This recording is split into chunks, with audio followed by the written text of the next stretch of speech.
Hindi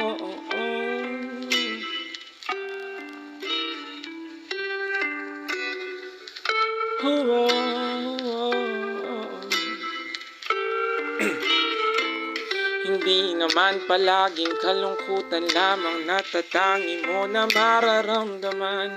Problemado ka man sa ngayon, hindi ibig sabihin noon permanente habang buhay ka na dyan.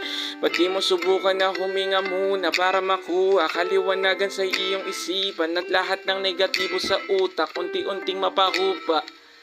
Ano pa man ang suliranin na pasan, lagpasan at daraanan mo lang.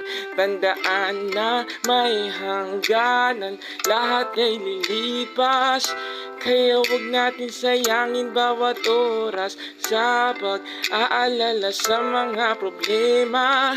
Laging merong solusyon di man makita sa ngayon, baka sa pagdating ng panahon, sasang-ayon din ang pagkakataon. Tandaan na may hangganan, lahat ay lilipas.